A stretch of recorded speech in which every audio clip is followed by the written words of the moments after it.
আজকে উপবিষ্ট সাইক্লোন কেন্দ্রীয় সংসদ সিলেট কর্তৃক আয়োজিত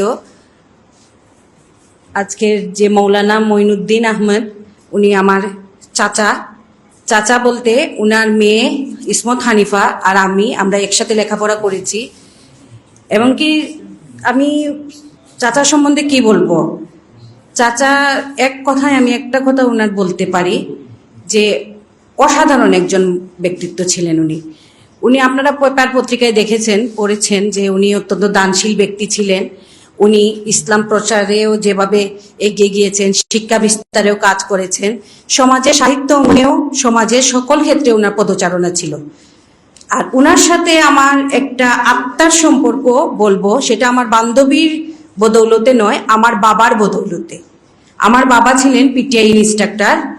তো আমার বাবা যখন 87 সালে সিলেটে আসেন, তখন আসার পর মানে উনি ট্রেনি হিসাবে উনাদেরকে পাইতেন, বিভিন্ন প্রাইমারি স্কুলের শিক্ষকদেরকে উনি ট্রেনিং দিতেন।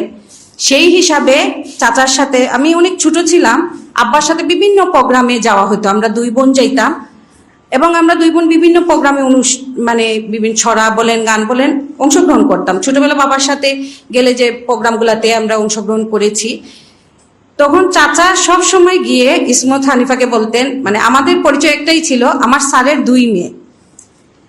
তো উনি বলতেন আমার স্যারের 2 মেয়ে, আর আমার আব্বা বলতেন যে আমার এই মঈনুদ্দিন সাহেবের 2 মেয়ে।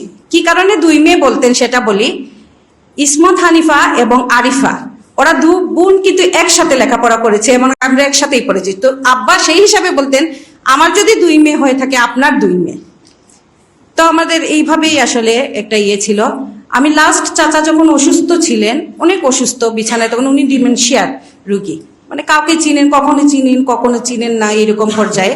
তো আমি গিয়েছি ওনাকে একদিন দেখার সাথে সাথে উনি তো কাউকেই চিনতে পারতেছেন না। তখন আমার বান্ধবীটা খুব সুন্দরভাবে গিয়ে চাচি সহ গেছে, ভিতরে গিয়ে বলতেছে আপনি কি তাকে চিনতে পারতেছেন, আপনার স্যারের মেয়ে।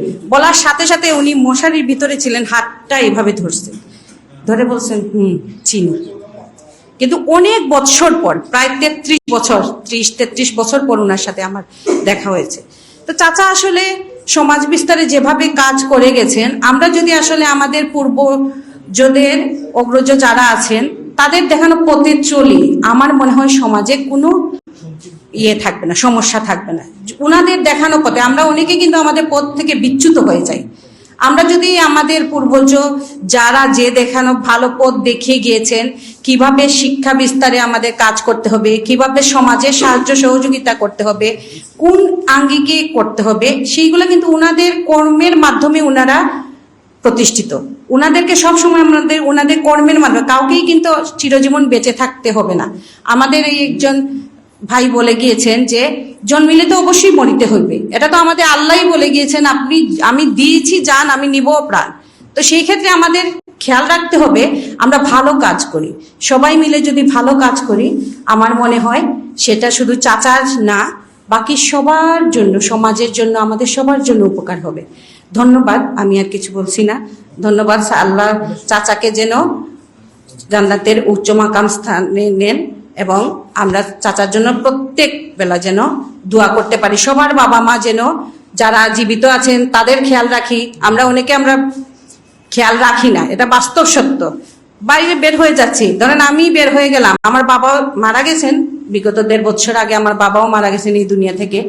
কিন্তু যেটা হয় আমরা ভুলে যাই, আজকে মানে মারা যাওয়ার সাথে সাথে উনি লাশ হয়ে যায়, নামও থাকে না, কিছুই থাকে না, কর্মটা থাকে। এজন্য বলবো আমরা সবাই যেন মা বাবার খেয়াল রাখি, যারা জীবিত আছেন তাদেরও আল্লাহর কাছে আমরা দোয়া করি, ওনারা যেন ভালোভাবে ওনাদের ভালো কর্মের মাধ্যমে জীবিত থাকেন, আমাদের কাজের মধ্যে থাকেন। এবং আমি যারা মারা গিয়েছেন সবাইকে আল্লাহ যেন জান্নাতের উচ্চ মাকাম স্থান নেন। আমিন।